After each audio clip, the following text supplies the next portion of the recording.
ዋላ ለምን ወደ ውሃ ምንጭ እንደሚናፍቅ ታውቃላችሁ? ቅጠል በል የሆነ እንስሳ ነው። ከሰውነቱ ከፍተኛ የሆነ ጠረን ይወጣል። ልክ የሰው ልጆች ቋንቋ ወይንም ደግሞ ቃላትን እየተጠቀምን እንደምንግባባ ዋላዎች ከሚግባቡበት አንደኛው መንገድ ውስጥ ጠረናቸው ነው። ምሪት ለመስጠት ጠረን ይጠቀማሉ። አደጋ እንዳለ ለመግለጽ ጠረን ይጠቀማሉ። ድንበራቸውን ለማክበብ ጠረን ይጠቀማሉ። ሰውነታቸው በጠረን የተሞላ ነው፣ በተለያዩ አይነት ጠረኖች።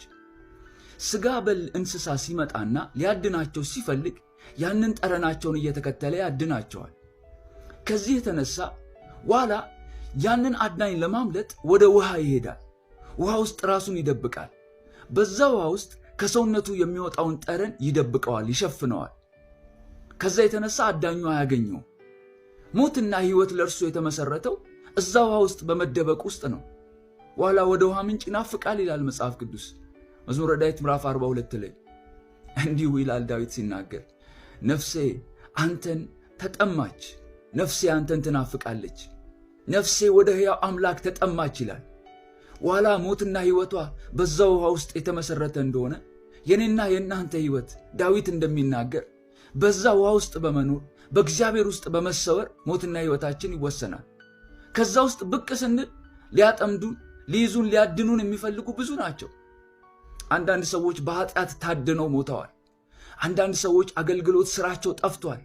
ለምንድን ነው የታደኑት? ከእግዚአብሔር ውስጥ ለመውጣት ብቅ ያሉ ጊዜ የዛኔ አዳኙ ያገኛቸዋል። ዲያብሎስን መጽሐፍ ቅዱስ አዳኝ ይለዋል። ከአዳኝ ወጥመድ አንተን ለማዳን ይላል። እንዲሁም አንደኛ ጴጥሮስ ምዕራፍ 5 ላይ የሚውጠውን ፈልጎ ዲያብሎስ እንደሚያገሳ አንበሳ ይዞራል።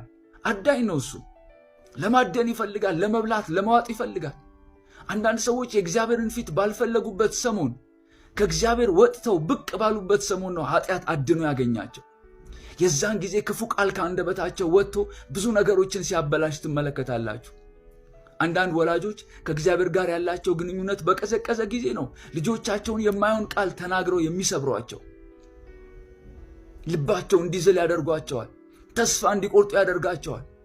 በትዳር ውስጥ የሚጎዳ ቃል ባል ሚስትን፣ ሚስት ባልን የሚናገረው ከዚህ ከእግዚአብሔር ሕልውና ውስጥ ወጣ ብቅ ያልን እንደሆነ ነው።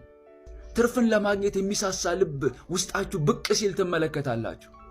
ከዚህ ውሃ ውስጥ የወጣችሁ እንደሆነ ነው። ስለዚህ መጽሐፍ ቅዱስ ምን ይለናል? እግዚአብሔርን ፈልጉ፣ ሁል ጊዜ ፊቱን ፈልጉ። ከዚህ ውሃ ብቅ ያላችሁ እንደሆነ የሚያድናችሁ ብዙ ነው። ነገር ግን የማያድነን የማያገኘን የገንዘብ ምኞት፣ የትርፍ ምኞት፣ የኃጢአት ምኞት የማያገኘን ምን ስናደርግ ነው? በእግዚአብሔር ውስጥ